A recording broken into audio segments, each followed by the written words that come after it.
जय हिंद दोस्तों, स्वागत है आपका हमारे YouTube चैनल में। आज की वीडियो में हम लेकर आए हैं आपके लिए संस्कृत भाषा व्याकरण से संबंधित बहुत ही महत्वपूर्ण क्वेश्चन आंसर।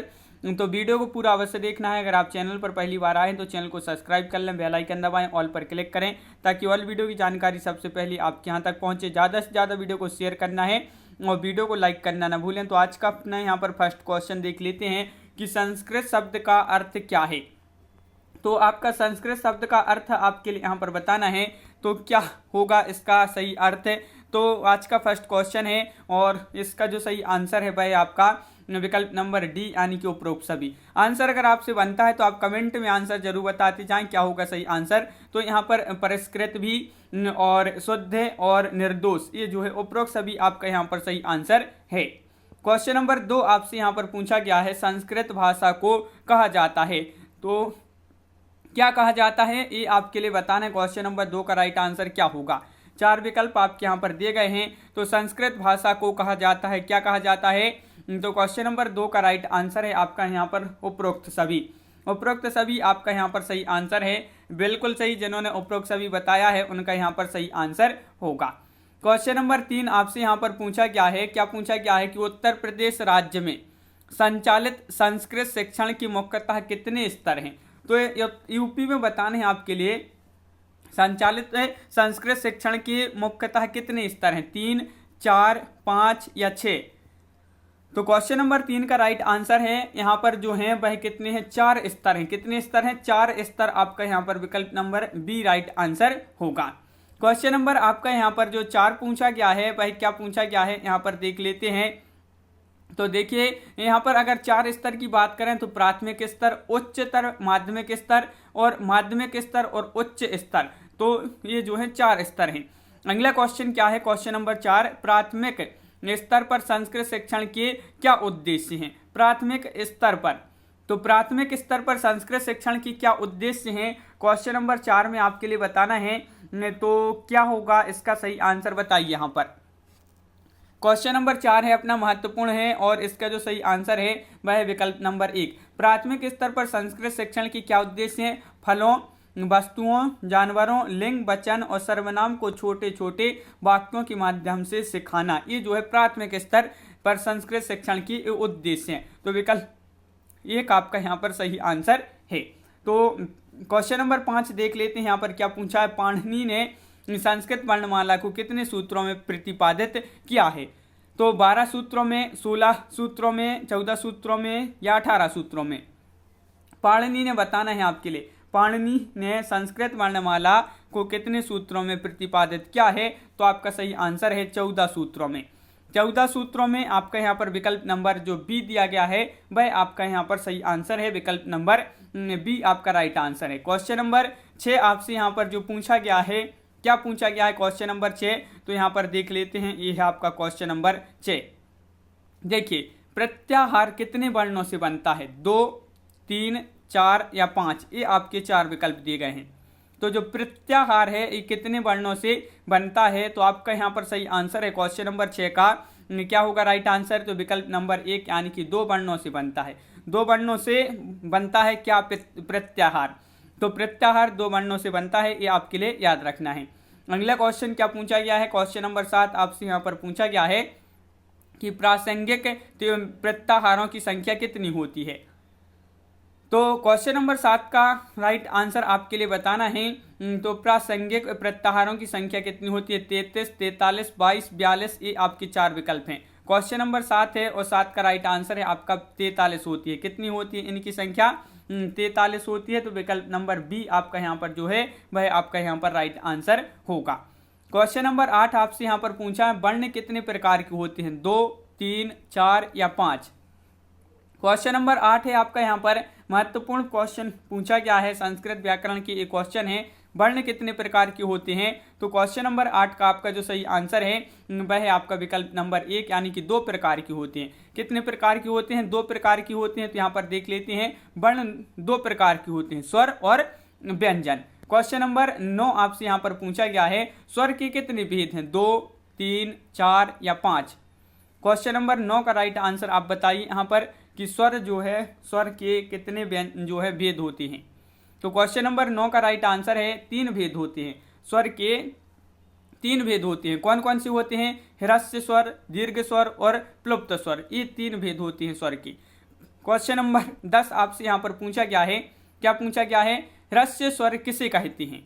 क्वेश्चन नंबर 10 है, महत्वपूर्ण क्वेश्चन है। तो ह्रस्व स्वर किसे कहते हैं?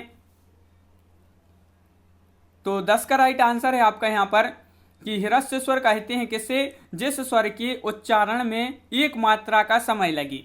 जिस स्वर के उच्चारण में एक मात्रा का क्या लगे? समय लगे, तो उसे ह्रस्व स्वर कहते हैं। ह्रस्व स्वर कहते हैं, तो बिल्कुल सही राइट आंसर है। क्वेश्चन नंबर आपका यहाँ पर 11 पूछा गया है, क्या पूछा गया है? तो देख लेते हैं क्वेश्चन नंबर 11। ह्रस्व स्वर कितने प्रकार के होते हैं? 3, 5, 7, 8। क्वेश्चन नंबर 11 है और आपका सही आंसर ह्रस्व जो है 5 प्रकार की होती है। ह्रस्व स्वर कितने प्रकार के होते हैं? 5 प्रकार के होते हैं, तो विकल्प नंबर बी आपका राइट आंसर है। क्वेश्चन नंबर 12 क्या पूछा गया है आपसे यहाँ पर? तो क्वेश्चन नंबर 12 यहाँ पर देख लेते हैं, 12वां क्वेश्चन है। क्वेश्चन नंबर 12 क्या पूछा गया है? दीर्घ स्वर किसे कहते हैं? क्वेश्चन नंबर 12 में आपके लिए बताना है। तो दीर्घ स्वर किसे कहते हैं? 4 विकल्प भी आपके यहाँ पर दिए गए हैं। तो क्वेश्चन नंबर 12 का राइट आंसर आपका यहाँ पर होगा, क्या होगा राइट आंसर? विकल्प नंबर बी, ऐसे स्वर जिनके उच्चारण में 2 मात्राओं का समय लगता है। ऐसे स्वर जिनके उच्चारण में 2 मात्राओं का समय लगता है उन्हें क्या कहते हैं? दीर्घ स्वर कहते हैं। तो क्वेश्चन नंबर 13 देख लेते हैं, दीर्घ स्वर कितने प्रकार के होते हैं? तो क्वेश्चन नंबर 13 में आपका यहाँ पर जो सही आंसर है वह क्या होगा? महत्वपूर्ण क्वेश्चन है। 4, 6, 5, 8, तो यहाँ पर 4 विकल्प भी दिए गए हैं। क्वेश्चन नंबर 13 का राइट आंसर है 8 प्रकार के होते हैं दीर्घ स्वर।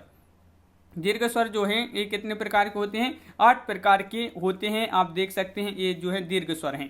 तो ये आपके लिए दीर्घ स्वर आपको याद रखना है। तो अगला क्वेश्चन देख लेते हैं। क्वेश्चन नंबर यहाँ पर जो आपका 14वां क्वेश्चन पूछा है, प्लुप्त स्वर किसे कहते हैं? तो क्वेश्चन नंबर 14 का राइट आंसर क्या होगा यहाँ पर? तो 14 का सही आंसर है आपका विकल्प नंबर सी, वे स्वर जिनके उच्चारण में 3 या उससे अधिक मात्राओं का समय लगता है, तो उनको क्या कहते हैं? उनको क्या कहते हैं? प्लुप्त स्वर कहते हैं। जिनमें 1 मात्राओं का समय लगता है उन्हें क्या कहते हैं? ह्रस्व स्वर कहते हैं। जिनमें 2 मात्राओं का समय लगता है दीर्घ स्वर कहते हैं। जिनमें 3 या उससे अधिक मात्राओं का समय लगता है उन्हें प्लुप्त स्वर कहते हैं। तो ये आपके लिए याद रखना है। क्वेश्चन नंबर आपका यहाँ पर 15 पूछा गया है, ऐसे स्वर जिनके उच्चारण में नासिका की सहायता ली जाती है उसे क्या कहते हैं? अनुनासिक या अनानुनासिक या निर्नानुसा या अनुदत्त। तो आपका यहाँ पर सही आंसर क्या होगा? आपका होगा अनुनासिक। अनुनासिक आपका सही आंसर है। ऐसे स्वर जिनके उच्चारण में नासिका की सहायता ली जाती है उसे क्या कहते हैं? अनुनासिका कहते हैं। तो अनुनासिक आपका यहाँ पर सही आंसर है। अनुनासिक आपका यहाँ पर राइट आंसर। क्वेश्चन नंबर 16 क्या पूछा गया है? निम्नलिखित में से कौन अंततः व्यंजन का समूह है? अंततः व्यंजनों का समूह कौन सा है? क्वेश्चन नंबर 16 में आपके लिए बताना है। 4 विकल्प भी आपके यहाँ पर दिए गए हैं और आपका यहाँ पर सही आंसर है अंततः व्यंजनों का जो समूह है वह कौन सा है? तो आपका राइट आंसर विकल्प नंबर बी यहाँ पर राइट आंसर होगा। विकल्प नंबर बी आपका राइट आंसर या रा ला वा, ये जो है आपका राइट आंसर है। अंततः जो है व्यंजन होते हैं इनका ये समूह होता है या रा ला वा। क्वेश्चन नंबर 17 पूछा है, निम्नलिखित में से कौन ऊष्म व्यंजनों का समूह है? यहाँ पर आपके लिए ऊष्म व्यंजनों का समूह बताना है। तो क्वेश्चन नंबर 17 का आपका जो राइट आंसर है वह क्या है? आपका यहाँ पर राइट आंसर 17 का राइट आंसर सी होगा। यहाँ पर तीनों सा हैं और हा, ये कौन से होते हैं? ये आपके ऊष्म व्यंजन होते हैं। कौन से व्यंजन होते हैं? ऊष्म व्यंजन होते हैं। तो बिल्कुल। क्वेश्चन नंबर 18 यहाँ पर आपका क्या पूछा गया है? तो वह देख लेते हैं। क्वेश्चन नंबर 18 आपका देखिए ये रहा क्वेश्चन नंबर 18। स्पर्श वर्ण कहलाते हैं। स्पर्श वर्ण कौन से कहलाते हैं? यहाँ पर आपके लिए बताना है। स्पर्श वर्ण जो होते हैं वह कौन से कहलाते हैं? तो क्वेश्चन नंबर 18 का आपका जो सही आंसर है, 18 का राइट आंसर है आपका विकल्प नंबर 1, का से माँ तक। तो का से जो माँ तक होते हैं वर्ण वह स्पर्श वर्ण कहलाते हैं। का से माँ तक। क्वेश्चन नंबर यहाँ पर देख लेते हैं। का से माँ तक के 25 वर्णों को स्पर्श वर्ण कहते हैं। स्पर्श वर्ण कितने होते हैं? 25 होते हैं। का से माँ तक। तो का से जो माँ तक होते हैं ये कौन से होते हैं? ये आपकी स्पर्श वर्ण होते हैं। क्वेश्चन नंबर 19 पूछा गया है आपका यहाँ पर, संयुक्त व्यंजन किसे कहते हैं? दो स्वरों के संयोग से बने वर्ण को, दो व्यंजनों के संयोग से बने वर्ण को, दो स्वरों और दो व्यंजनों के संयोग से बने वर्ण को, उपरोक्त में से कोई नहीं। तो आपका यहाँ पर सही आंसर है क्वेश्चन नंबर 19 का कि दो व्यंजनों के संयोग से बने वर्ण को, दो व्यंजनों के संयोग से बने वर्ण को क्या कहते हैं? संयुक्त व्यंजन कहते हैं। इस प्रकार याद रखना है। विकल्प नंबर बी आपका यहाँ पर सही आंसर है। प्रश्न के कितने भेद होते हैं? 2, 3, 4, 6। क्वेश्चन नंबर 20 का आंसर बताना है। क्वेश्चन नंबर 20 का आपका जो सही आंसर है वह आपका यहाँ पर राइट आंसर क्या होगा? तो प्रश्न के कितने भेद होते हैं? तो इसके दो भेद होते हैं, दो भेद होते हैं, ये आपके लिए याद रखना है। तो अभ्यंतर और ब्राह ये जो है दो भेद होते हैं। क्वेश्चन नंबर आपका 21 पूछा है, ब्राह प्रश्न के कितने भेद होते हैं? 8, 11, 10 या 14। तो क्वेश्चन नंबर 21 का आपका जो सही आंसर है वह आपका विकल्प नंबर सी, यानी कि इसके जो भेद होते हैं वह 11 भेद होते हैं। कितने?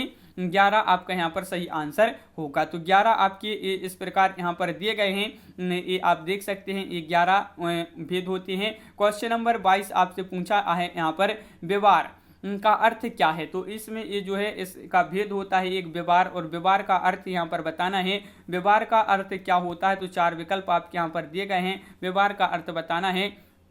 तो 22 का विकल्प नंबर 1 आपका राइट आंसर है। मुख का खुलना व्यवहार का अर्थ होता है, मुख का खुलना। क्वेश्चन नंबर आपका 23 यहाँ पर पूछा है, क्या पूछा है? अल्प प्राण वर्ण किसे कहते हैं? अल्प प्राण वर्ण जो होते हैं, अल्प प्राण आपने सुने होंगे नाम, अल्प प्राण जो वर्ण होते हैं वह किसे कहते हैं? ये आपके लिए यहाँ पर बताना है। तो आपका यहाँ पर सही आंसर है विकल्प नंबर बी। जिन वर्णों के उच्चारण में प्राणवायु का अल्प उपयोग होता है, तो अल्प प्राण उनको कहते हैं जिन वर्णों के उच्चारण में प्राणवायु का जो है अल्प उपयोग होता है, तो उसे अल्प प्राण बोलते हैं। क्वेश्चन नंबर आपका यहाँ पर 24 पूछा गया है, क्या पूछा गया है? उदात्त स्वर किसे कहते हैं? उदात्त स्वर किसे कहते हैं? क्वेश्चन नंबर 24 में तो आपका यहाँ पर सही आंसर है कि उदात्त स्वर किसे कहते हैं। तो यहाँ पर आप देख सकते हैं, यहाँ पर ये आपके विकल्प दिए गए हैं। तो यहाँ पर आपका जो राइट आंसर है वह सी राइट आंसर है। क्या है राइट आंसर? सी। देखिए, जिन स्वर की उत्पत्ति अपने उच्चारण स्थान के ऊपर के भाग से होती है, तो यह आपके लिए याद रखना है, उसको बोलते हैं, क्या बोलते हैं? उदात्त स्वर, उदात्त स्वर बोलते हैं। क्वेश्चन नंबर 25 क्या पूछा गया है? किसी वर्ण के साथ जब दूसरा वर्ण मित्रवत पास आकर बैठकर उससे संयुक्त हो जाता है तो वह क्या कहलाता है? आगम वर्ण, उपधा वर्ण या आदेश वर्ण या संयोग वर्ण? तो आपका यहाँ पर सही आंसर है, ये कहलाता है आगम वर्ण। क्या कहलाता है? आगम वर्ण। विकल्प नंबर 1 आपका यहाँ पर सही आंसर है। क्वेश्चन नंबर 26 आपसे क्या पूछा गया है? किसी वर्ण को हटाकर जब दूसरा वर्ण उसके स्थान पर शत्रु की भांति आ बैठता है तो वह क्या कहलाता है? देखिए, जब किसी वर्ण को हटाकर, इस प्रकार किसी वर्ण को हटा दिया और दूसरा वर्ण उसके स्थान पर आकर शत्रु की भांति आकर बैठ जाता है तो वह कहलाता है, क्या कहलाता है? वह कहलाता है आदेश वर्ण। क्या कहलाता है? आदेश वर्ण। विकल्प नंबर 1 आपका सही आंसर होगा। अगला क्वेश्चन क्या पूछा गया है कि जब शब्द के अंतिम वर्ण से पहले के वर्ण को क्या कहते हैं? किसी शब्द के अंतिम वर्ण से पहले के वर्ण को क्या कहते हैं? ये आपके लिए बताना है। तो इसको कहते हैं, क्या कहते हैं? उपधा वर्ण। क्या कहते हैं? उपधा वर्ण। आपका विकल्प नंबर सी यहाँ पर राइट आंसर है। क्वेश्चन नंबर आपका 28 पूछा है, विसर्ग के स्थान में सा का उपयोग क्या कहलाता है? प्रातिपदिक या उपचार या आदेश या संयोग? तो ये जो कहलाता है, क्या कहलाता है? उपचार। विकल्प नंबर बी आपका यहाँ पर सही आंसर है। क्वेश्चन नंबर 29 क्या पूछा है? वर्णों की अत्यंत समीपता को क्या कहते हैं? आगम कहते हैं, संयोग, संहिता या सहचार? तो आपका यहाँ पर सही आंसर है आपका 29 का विकल्प नंबर यहाँ पर सी, संहिता आपका राइट आंसर है। विकल्प नंबर सी यहाँ पर जिन्होंने बताया है उनका यहाँ पर सही आंसर है। क्वेश्चन नंबर यहाँ पर 30 देख लेते हैं। क्वेश्चन नंबर 30 आपका यहाँ पर क्या पूछा गया है? तो ये रहा क्वेश्चन नंबर आपका यहाँ पर 30। देखिए क्या कह रहा है क्वेश्चन नंबर 30, किसी भी शब्द के अंतिम स्वर और उसके बाद यदि कोई व्यंजन हो तो उसे क्या कहते हैं? तो उसको बताना है, क्या कहते हैं? किसी भी शब्द के अंतिम स्वर और उसके बाद यदि कोई व्यंजन हो तो उसे कहा जाता है, क्या कहा जाता है? आपका राइट आंसर है टी। इस प्रकार ये जो है आपका टी जो है राइट आंसर है। बिल्कुल सही, आपका टी यहाँ पर राइट आंसर है। यहाँ पर जिन्होंने बताया है बहुत बढ़िया राइट आंसर विकल्प नंबर बी। तो इस प्रकार अपनी यहाँ पर बहुत ही महत्वपूर्ण क्वेश्चन कंप्लीट हुए संस्कृत भाषा व्याकरण से संबंधित। अगला पार्ट बहुत ही जल्द आने वाला है, तो वह भी आप देखना ना भूलें। तो सभी लोग वीडियो को लाइक कर लें, अगर आप चैनल पर पहली बार आए तो चैनल को सब्सक्राइब कर लें, बेल आइकन दबाएं, ऑल पर क्लिक करें ताकि ऑल वीडियो की जानकारी सबसे पहले आपके यहाँ तक पहुंचे। ज़्यादा से ज़्यादा वीडियो को शेयर करना है और वीडियो को लाइक करना ना भूलें। तो आज की वीडियो में बस इतना ही। सभी के लिए बहुत बहुत धन्यवाद। जय हिंद।